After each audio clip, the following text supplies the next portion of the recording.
الحمد لله رب العالمين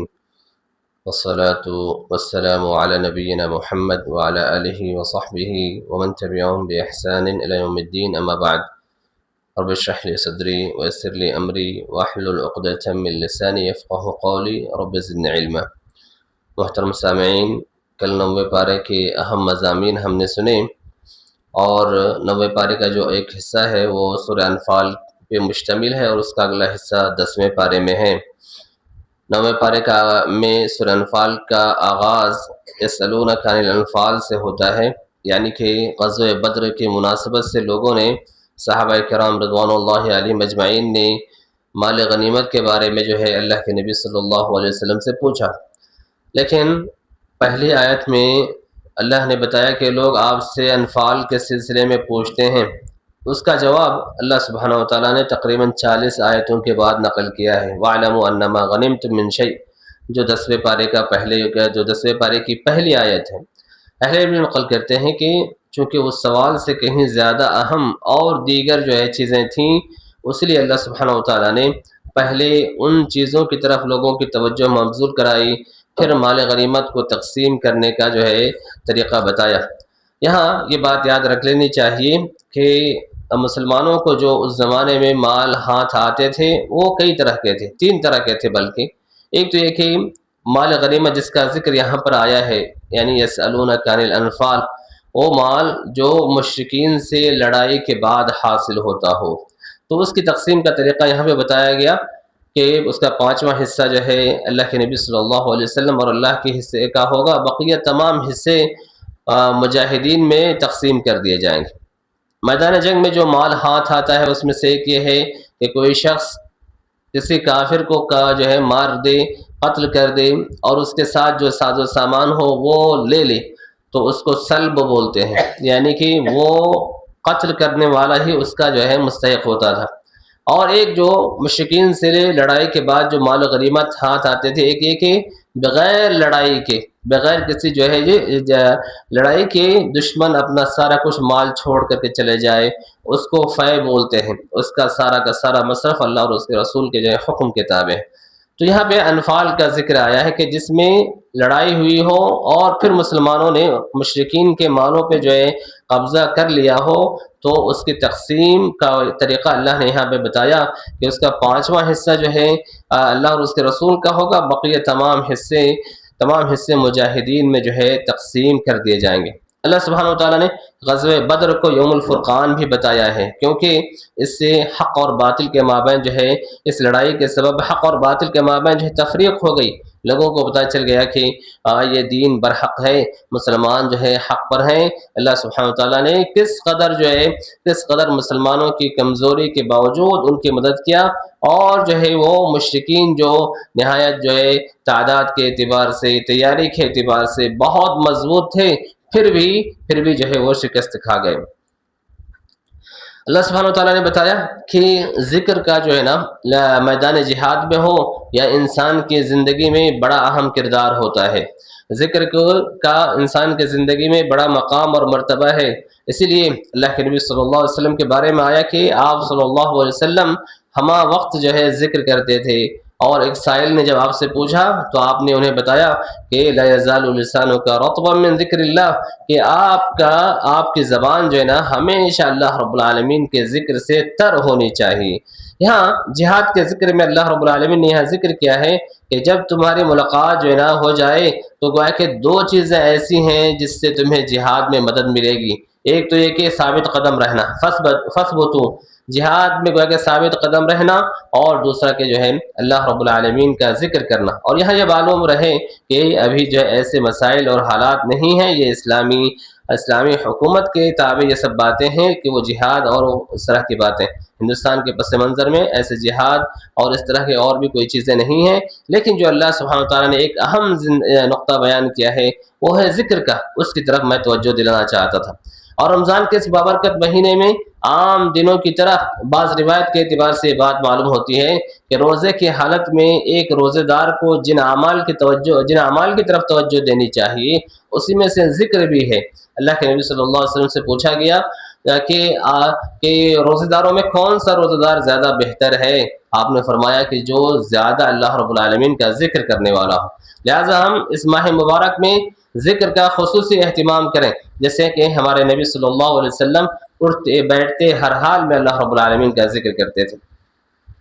شیطان انسان کا ازلی دشمن ہے۔ غزوہ بدر میں بھی مشرکین کو ورغلانے اور میدان جہاد تک لانے میں اس کا بڑا کردار رہا ہے، لیکن جیسے ہی شیطان کو پتہ چل گیا کہ یہاں اس کی دال گلنے والی نہیں ہے، یہاں اس کا جو ہے کام بننے والا نہیں ہے، وہ جو ہے بھاگ نکلا، اور ایسے ہی لوگوں کو برائی میں ملوث کر کے، لوگوں کو گمراہ کر کے، ہمیں برائی میں لت پت کر کے، گمراہی کے راہ پہ ڈال کر کے، جب قیامت کے دن ایسے ہی حالت ہوگی تو وہاں پہ بھی وہ اپنی برات کا اظہار کر دے گا۔ جیسے دنیا میں اس نے غزوہ بدر کی مناسبت سے کہا تاکہ شروع میں تو بہت جو ہے ساتھ دلانے کا یقین کیا، لیکن جب دیکھا کہ فرشتوں کا نزول ہو رہا ہے تو ویسی صورت میں وہ بھاگ نکلا۔ لہذا عقل مند اور ہوشیار یہی ہے کہ وہی ہے جو شیطان کو اپنا دشمن سمجھے، اور اس دن سے پہلے جس دن شیطان برات کا اظہار کرے، شیطان کا ساتھ دینے سے جو ہے نا ہم دور ہو جائیں، ہم جو ہے رک جائیں۔ اللہ رب العالمین نے یہاں پہ خرچ کرنے کا ذکر کیا ہے، اور سورہ بقرہ میں اس کی تفصیل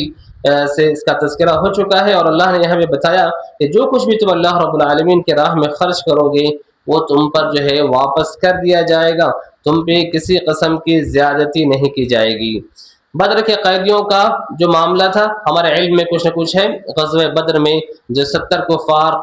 قید ہوئے تھے، اللہ کے نبی صلی اللہ علیہ وسلم نے مشورے کے بعد یہ طے کیا کہ ان سب سے فدیہ لے کر کے چھوڑ دیا جائے، جبکہ عمر رضی اللہ تعالیٰ عنہ کی رائے یہ تھی کہ فدیہ لینے کے بجائے ان سب کو جو ہے نا مار دیا جائے، لیکن اللہ کے نبی صلی اللہ علیہ وسلم نے ابو بکر رضی اللہ تعالیٰ عنہ کی رائے کو ترجیح دی۔ اللہ سبحانہ وتعالیٰ نے جو فیصلہ کیا تھا اس کے سلسلے میں آیت نازل کی اور کہا کہ یہ نبی کے لیے مناسب نہیں ہے کہ لوگ اس کے قیدی ہوں، اور کہا کہ اسے تو ہلاک و برباد کر دینا چاہیے تھا۔ تو آپ یہ دیکھیے کہ جو لوگ کہتے ہیں کہ قرآن اللہ کی طرف سے نہیں ہے، اس طرح کی آیتیں کہاں قرآن مجید میں موجود ہوتی؟ اگر جو ہے اللہ رب العالمین کی طرف سے یہ جو ہے کتاب نہ ہوتی تو کوئی آدمی اپنی مذمت، کوئی آدمی اپنی برائی اور اپنے فیصلے کے خلاف اپنی کتاب میں کیسے نقل کر سکتا ہے کوئی چیز؟ تو یہاں پہ عمر رضی اللہ تعالیٰ عنہ کی تائید میں اللہ رب العالمین نے اپنے احکام صادر فرمائے اور نازل فرمائے، اور کہا کہ ایسا جو ہے مناسب نہیں تھا۔ پھر اللہ سبحانہ وتعالیٰ نے انصار و مہاجرین کے جو ہے کا ذکر فرمایا کہ انصار و مہاجرین ایک دوسرے کے دوست ہیں، اور جو ہے نا ان کا ذکر یہاں پہ کئی آیتوں میں اللہ رب العالمین نے فرمایا ہے۔ تقریباً 4 سے 3 آیتوں میں ان کی فضیلت کا ذکر ہوتے ہوتے سورہ انفال کا اختتام ہوتا ہے۔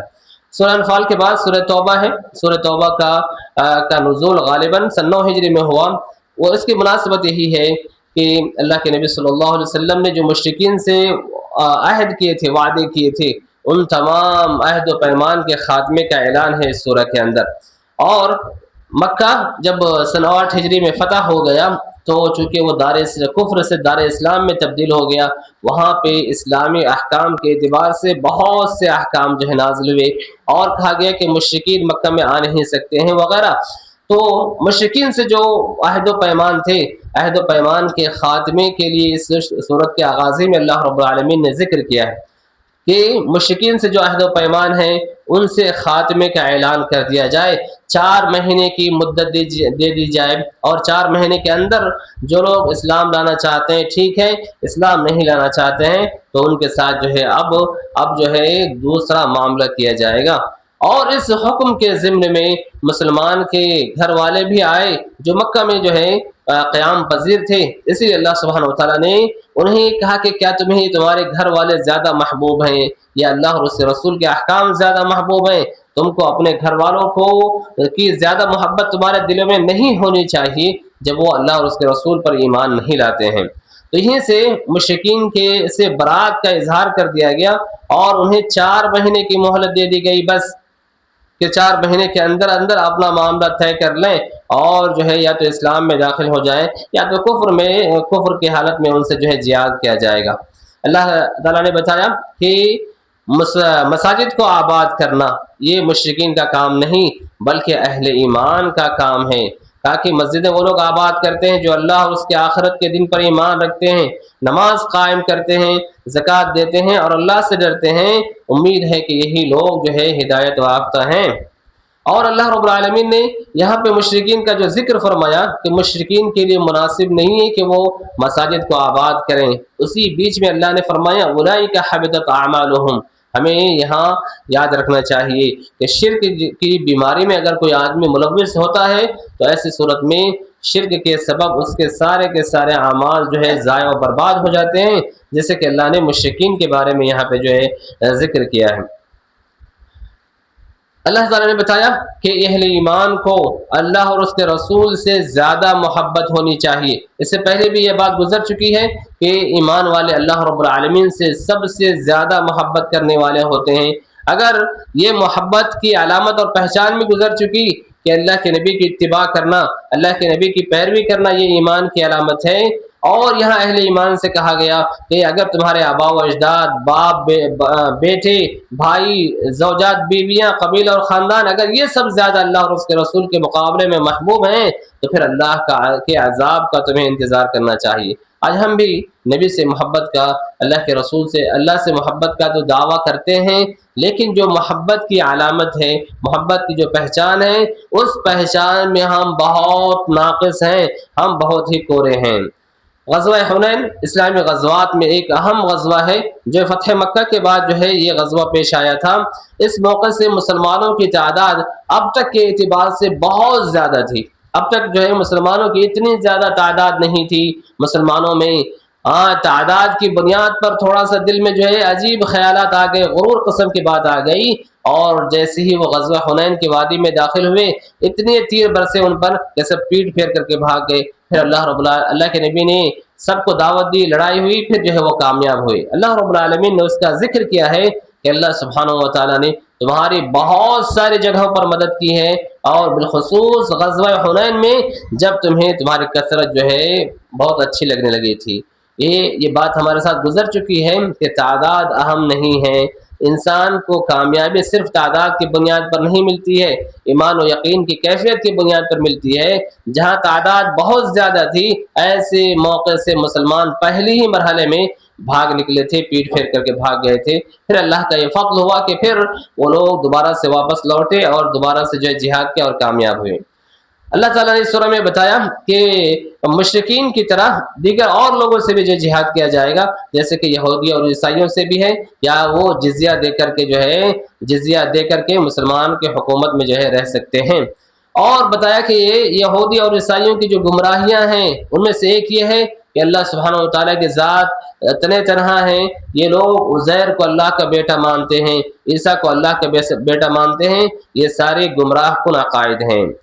اور عیسائیوں کی جو گمراہیاں تھیں ان میں سے ایک یہ کہ انہوں نے علماء کو تحلیل و تحریم کا حق دے رکھا تھا۔ علماء کو انہوں نے تحلیل و تحریم کا حق دے رکھا تھا۔ اگر وہ جس چیز کو حلال کہہ دیتے یہ لوگ اس کی بات کو مان لیتے، جس کو وہ حرام قرار دیتے یہ اس کی بات کو مان لیتے۔ عدی بن حاتم رضی اللہ تعالیٰ عنہ جب آئے اور اللہ کے نبی صلی اللہ علیہ وسلم سے انہوں نے مناقشہ کیا اور سوال کیا تو آپ نے کہا کہ کیا ایسا نہیں ہے کہ جب وہ حلال کر دیتے ہیں تو تم حلال مان لیتے ہو، جب کسی چیز کو حرام ٹھہرا دیتے ہیں تو اسے حرام قبول کر لیتے ہو؟ تو گویا کہ یہ اختیار دینا کسی کو جو اللہ کا اختیار ہے ایسی ہی ہے جیسے کہ رب بنانا، ایسی ہی ہے جیسے کہ رب بنانا۔ اللہ رب العالمین نے یہاں یہودیوں کی گمراہیوں کے جو اسباب ذکر کیے ہیں اس میں سے دو اہم سبب ذکر کیا ہے۔ ایک یہ کہ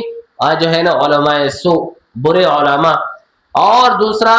جو پیر اور اس قسم کے لوگ تھے جو یہودیوں کی گمراہی کے اہم اسباب تھے۔ آج بھی ایسے ہی لوگ اس امت میں بھی گمراہی کے اہم اسباب میں سے ہیں۔ وہ لوگ جن کا جو صحیح علم والے نہیں ہیں، جن کا تعلق علماء سو سے ہے، وہ لوگ آج امت کو بگاڑنے کی راہ پر لگے ہوئے ہیں۔ اور پیر اور مرید اس طرح کی جو چیزیں ہیں وہ سب کے سب عموماً انسانوں کو گمراہی اور جو جہنم کی طرف لے جا رہے ہیں۔ اللہ سبحانہ و تعالیٰ نے کہا کہ جو زکوٰۃ نہیں دیتے ہیں اللہ کی راہ میں انہیں دردناک عذاب کی خوشخبری سنا دیجیے۔ لہذا جیسے ہی زکوٰۃ واجب ہو آپ اور ہم رمضان کے مہینے کا انتظار نہ کریں، جیسے ہی واجب ہو گیا اسی وقت جو ہے زکوٰۃ کی ادائیگی کر لیں۔ اللہ رب العالمین نے یہاں پر مہینوں کی تعداد کا ذکر کیا کہ آسمان و زمین کی تخلیق سے ہی اللہ سبحانہ و تعالیٰ نے مہینوں کی تعداد 12 رکھی تھی، اور اس میں کہا کہ ظلم نہ کریں حرمت والے مہینوں میں، حرمت والے مہینوں میں ظلم نہ کرنا۔ اس سے ہمارے لیے پیغام یہ ہے کہ جیسے حرمت والے مہینوں میں اپنے آپ پر ہم ظلم نہ کریں گناہ کے ذریعے سے، ویسے ہی رمضان جیسے بابرکت مہینے میں بھی ہم اپنے آپ پر ظلم و زیادتی نہ کریں۔ ہم روزہ رکھتے ہیں، ویسے ہی ہم دیگر اور بھی چیزوں کا روزہ رکھیں، صرف بھوکے پیاسے رہنے کا نام روزہ نہیں ہے، بلکہ گناہوں سے تقریباً کلیہ اجتناب کرنے کا نام بھی روزہ ہے، اور روزے کا مقصد بھی یہی ہے کہ ہم گناہوں سے اجتناب کریں۔ اللہ نے یہاں مشرکین کا جرم ذکر کیا کہ مشرکین کا جرم یہ ہے کہ وہ حرمت والے مہینے کو اپنی مرضی کے اعتبار سے کبھی ادھر اور کبھی ادھر کر لیتے تھے، یہ گویا کہ کسی بھی ناحیے سے جو ہے اللہ کا درست نہیں ہے۔ اسلامی تاریخ میں جو غزوات ہوئے ہیں ان میں سے غزوہ تبوک بڑا ہی مشکل غزوہ نکل رہا ہے۔ مشکل ہونے کی وجہ یہ ہے کہ یہ جو غزوہ ایک سخت گرمی کے موسم میں جو ہے آپ صلی اللہ علیہ وسلم اس کی تیاری کر رہے تھے، اور دوسری بات جو مشکل ہونے کی یہ تھی کہ دوری بہت زیادہ تھی، اور تیسری بات جو مشکل کی تھی وہ یہ کہ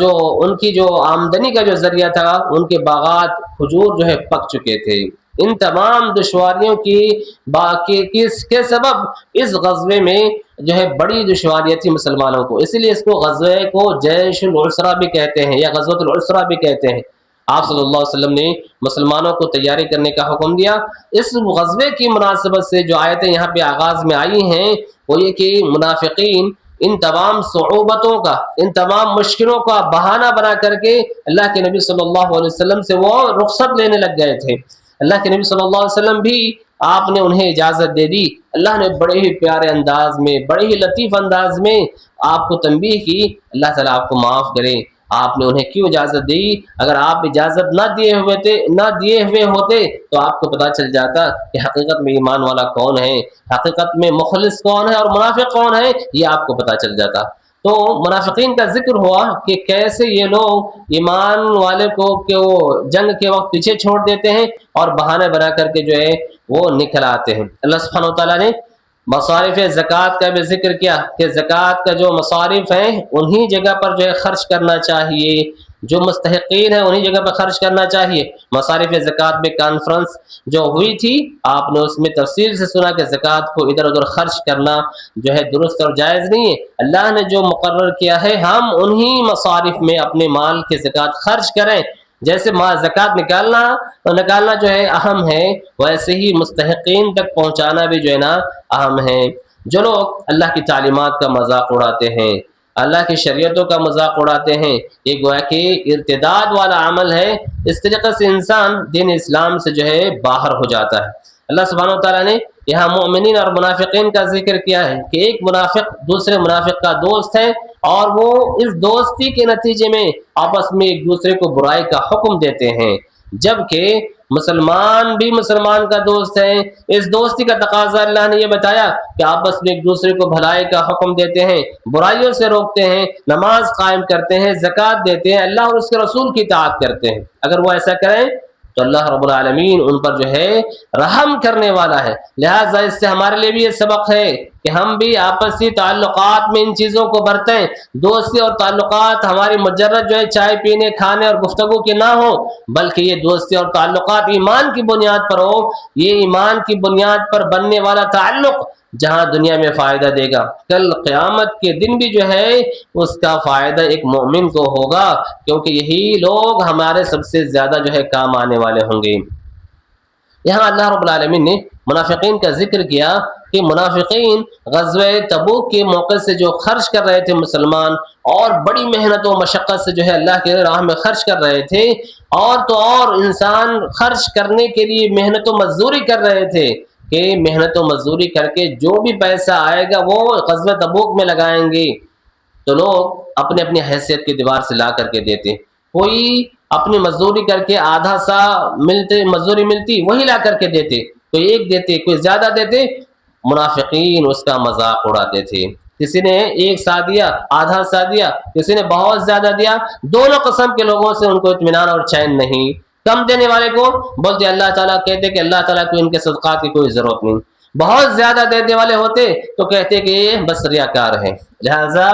مقدار نہیں، مقدار کے ساتھ ساتھ جو ہے انسان کے دلوں کی جو کیفیت ہے وہ بہت اہم ہے۔ اللہ رب العالمین نے ان کا ذکر کیا کہ جو لوگ کم پاتے ہیں اس کے باوجود بھی خرچ کرتے ہیں، یہ لوگ اس کا مذاق اڑاتے ہیں۔ لہٰذا اخلاص کی بڑی اہمیت ہے، ہم کسی کے عمل کو کو کم نہ سمجھیں۔ انہوں نے ہو سکتا ہے کہ اپنی پوری محنت جو ہے اللہ رب العالمین کی راہ میں خرچ کر دی ہو، اور آپ کے پاس ہزاروں کے ہوں اور آپ نے 1000 ایسے خرچ کر دیا ہو، ممکن ہے وہ آپ کے 1000 کے اللہ رب العالمین کی ہے تو یہ حیثیت نہ ہو۔